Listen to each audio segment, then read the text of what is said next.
like to give you what I think of as the great spiritual teachings of many various persuasions. There's a story that summarizes it. It's the story of what I call the four philanthropists in a village. The conquerors had come through, and they had taken all of the men, or many of the men who were warriors at the time, and they had placed them into this prisoner of war camp right in the village. And many of the villagers knew that their compatriots were imprisoned. And the first philanthropist was a person who had great wealth. And he went to the people who had the prison and were in charge of it, and he said to them, I understand the men are not able to have fresh water and cold water. I would like to donate all of my earnings and everything that I have to purifying the water for them and making sure that all of them will not be sick. And he was granted that. And he felt like he had fulfilled his destiny, that he had done what he was here for. The second philanthropist discovered that the men were sleeping on rocks and that they were cold at night. They didn't have blankets. And he took all of his funds and he said to them, I would like to provide bedding and blankets for the people so that they will be comfortable when they sleep at night. And he was granted that right, and he donated his money for this purpose. And again, he felt that he was fulfilling his destiny. The third philanthropist discovered that the food that they were eating was inadequate, that they were just given beans and water and some bread. And so he said, I own a farm, and I'd like to grow all of my food, and I'd like to take this food to all of these prisoners. And he was granted that right. And all three of these great philanthropists in the village felt that they had really completed their mission for why they were here. But the fourth philanthropist was a saint. He was living not at ordinary human awareness, but at higher consciousness levels. And he went and he found out where the keys were. And he went to the prison at night and he released all of the prisoners. And this little metaphorical story really tells us that when we are living at ordinary human awareness, there's nothing wrong with those who are out there who can help us to suffer in comfort. All right? And many of us have learned to do that and accept that and say, all right, as long as I'm comfortable, even if I'm suffering, it's okay. But there are those who have keys. And those keys can open the prisons. One of the great teachers in my life was Carlos Castaneda. And Castaneda talked about his teacher, who was what they call a nagual, a Native American term that refers to all that is knowable. And his teacher told him that your life is like being born into a room, a mansion, if you will, that has 1,000 rooms. But you're born into one room. And this one room is called daily human awareness. And the only way you can get in is through conception and birth. You're in. And the only way you can get out, we are taught, is to die. So we spend our lives in this mansion in one room. Even though there's 999 other rooms. We don't know how to get out into those rooms unless we die. So we wait to die. And what his teacher told him is, I can teach you how to get out of the room of daily awareness and into the other 999 rooms. And if you stay with me and learn all that I have to give you, I can teach you how to get out of the house altogether without having to die. And what we have to do in order to get to that place where we can take the keys and unlock the self-imposed prisons, or the prisons that we have given ourselves on the basis of what we have come to believe is our limitations, what we can and can't do. We have to let go of that. And I call it rewriting our agreement with reality. We literally have to make a whole new contract with what it is that I perceive to be what is possible for me. And in order to do that, we have to shift out of the things that we have come to believe in, and everything that you came to this program watching tonight, that you believe in, was handed to you by someone else outside of you, was handed to you by the experiences or testimony of someone in the past, and because it comes from outside of you, there is still an element of doubt.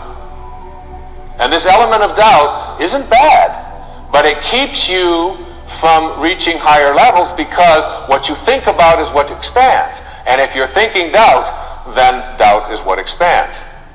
William Blake said, if the sun and moon should ever doubt, they would immediately go out. So how do we get past what we believe in or what has been handed to us and still honor it and be grateful for all of the teachers and all of the people who have come before us? So what we have to learn to do is let go of that tribal consciousness and shift to what I call a knowing. Now there's a big difference between what you believe and what you know. Everything that you know is something that you have made conscious contact with. Conscious contact.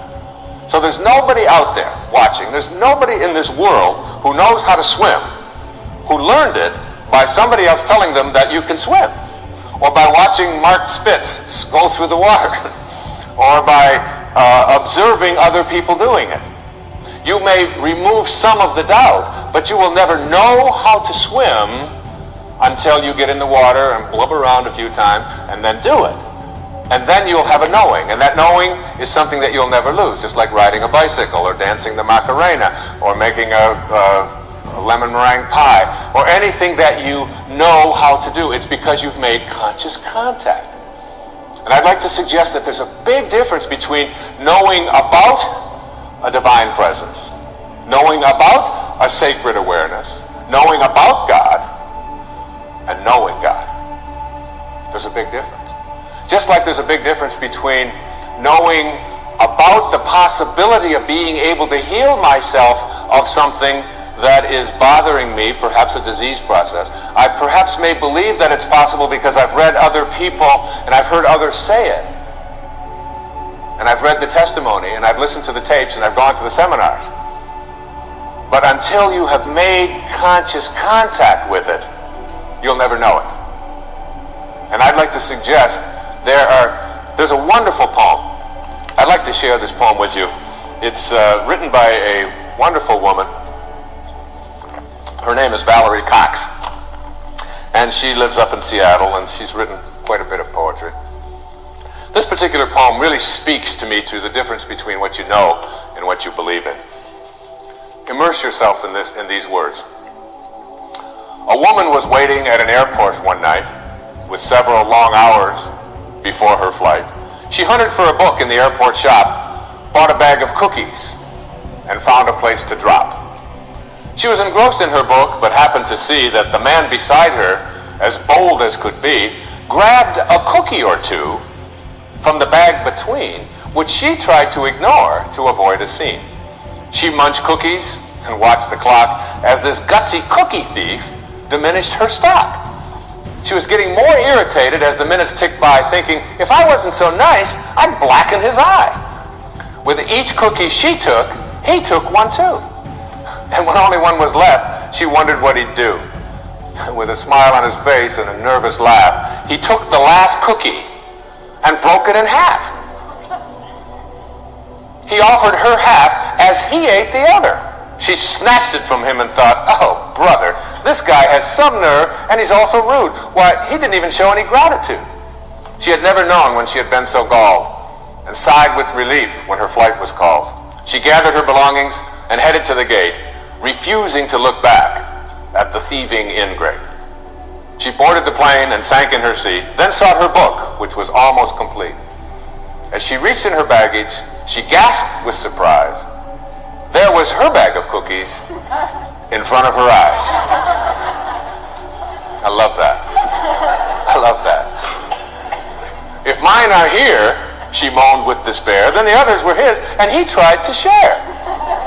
Too late to apologize, she realized with grief that she was the rude one, the ingrate, the thief, the cookie thief. And all of us in some ways are cookie thieves. I have 8 beautiful children. Our youngest little girls 8 years old. One of the things that you do when you become enlightened and become a guru, like me, that'll be the day, is when we place something that is important to know where it is, we practice mindfulness so that we never misplace anything. So obviously, having reached this exalted level of awareness in my home with my 8 children, I never misplace anything. So I place my keys right here in a certain spot. But my little girl has this wonderful habit of taking my keys and hiding them on Daddy in the morning so that she can watch me flip out as I look for the keys. And I'll say, Sage, how many times has Daddy told you, don't hide my keys in the morning? Daddy, you told me not to do it. I don't hide your keys anymore. Come on, where'd you put my keys? The last time they were in your dollhouse, where did you put it? Daddy, you told me not to do it. And then, of course, my 12-year-old daughter, Serena, loves to just assume this stance. She's watching me raise my voice. She'll say, I wonder what all those people would think of Mr. Positive if they could see him right now. Get lots of reminders. So I give up. I say, look, when I come back out here, I want those keys here. And I go back and I get my clothes on and I reach in my back pocket, and there are my keys. Right where I had left them the night before, in my pocket. And there's a fine line, I think, between being a guru and being a jerk. All right? And I probably crossed that line more times than I should be admitting here on television. But this idea of being a cookie thief and creating a knowing is something. I did a benefit along with my wife a couple of years ago with a man on Maui, whose name is Michael Knopf, who had been injured in an accident. He's a quadriplegic or paraplegic. And at that meeting, when it was over, there was a man who lived on another one of the islands who was known as a kahuna, a healer, an ancient healer from Polynesia. And he was introduced to me, and he said that was a nice talk and so on. And I said, how do you get to be a kahuna? You know, do you take Kahuna 101? I mean, what courses do you take? How does this work out? And he said, no, he said, kahunas are raised to have no doubt. To have no doubt. To have a knowing.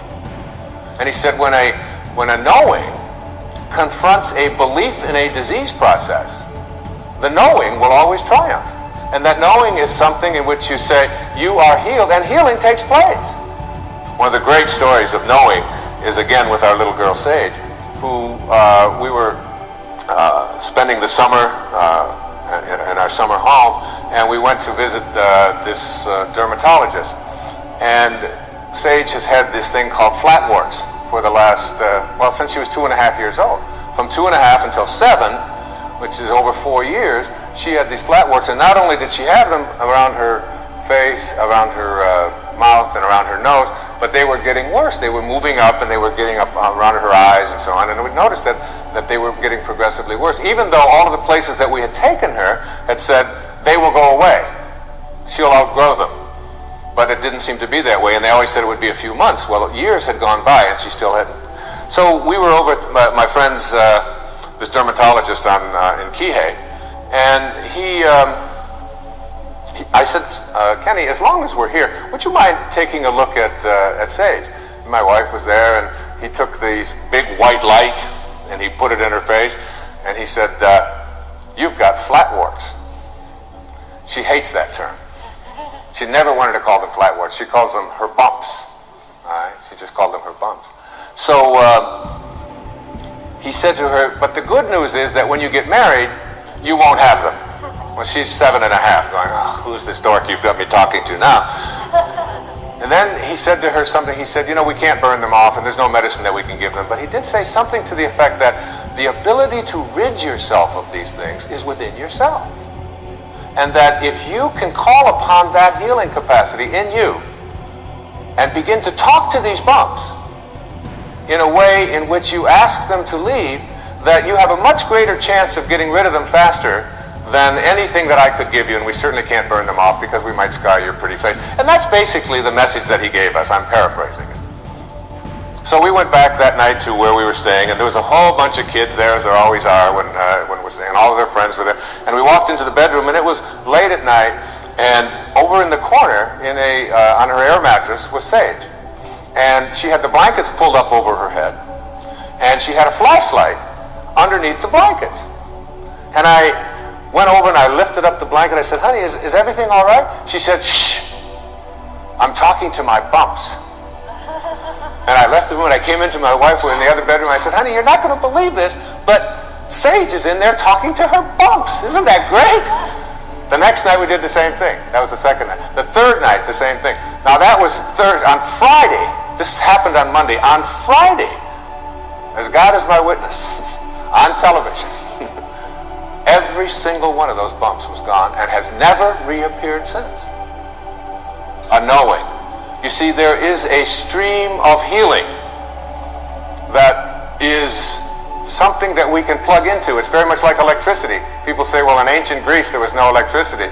There was electricity. We just didn't plug into it. That's all. And there's a stream of healing. And when we go into that stream of healing with a knowing, we go to a higher level within ourselves. And we don't allow any doubt in. Basically, in every single one of us, every human being out there, there are two of us. There's two people. The first person in each person is called the ego, or I call it the ego. E-G-O. Earth guide only. All right? This is the part of us that says who I am is separate from you, separate from God, separate from my environment, and therefore I'm in competition with, and my value is based upon how much I get, how much my stuff is worth, how much better looking I might be, or how much more attractive I might be, how much more money I might have, the value of my possessions, and so on. What is mine? So it's not mystical awareness which says I am connected. It is that individual lower level of awareness which says my ego. This is mine. Also in each and every one of us there's another person. And this other person is called what I call the sacred self, or the higher self. And this sacred or higher self really doesn't care how much you get. It doesn't care who you're better than. It doesn't care how much stuff you have. It's not interested in any of that. The problem is that we very seldom listen to it. We pay very little attention to it. This higher or sacred part of us wants only one thing. It wants us to be at peace. At peace. Whatever choice you make in every interaction you have, make the choice to be at peace, your sacred or higher self says. Whereas your ego says, oh, no. It's much more important to be right. And so we find people in relationships struggling a lot. And one of the things that they struggle about is who's right and who's wrong. Most of the fights that you have in your relationships really basically, oftentimes you forget the details. But it's basically about who's right and who's wrong. So that if you want to have your higher or your sacred part of you ruling in your life, I suggest this to you. Practice being kind rather than right. When you have the choice, and you have the choice in your relationships with your spouse and your ex-spouse, with your parents, with your grandparents, with your in-laws, with strangers on the freeway, with flight attendants, with waiters, with whomever you interact, if you can just subdue this ego part of you which says, it's important for me to be right, which will introduce you to stress and anxiety and fear and so much of the stuff that I talked about earlier. And instead say, how can I suspend this part of me and allow the part of me that wants to be at peace, that wants to be happy, that wants to be fulfilled. And if I said to you, I'm going to give you a magic wand, and with this magic wand, I'm going to allow you to just wave it and get anything that you want. Whatever you want. You can have this, you can have this car, you can have these nice clothes over here, you can have this home, whatever it is. Or I said to you, in lieu of that, I'm going to give you another wand, and you can wave this, and for every moment for the rest of your life, you'll be at peace. Whatever comes along, you will be able to choose peace. And basically, we know that we're only here for a very short time.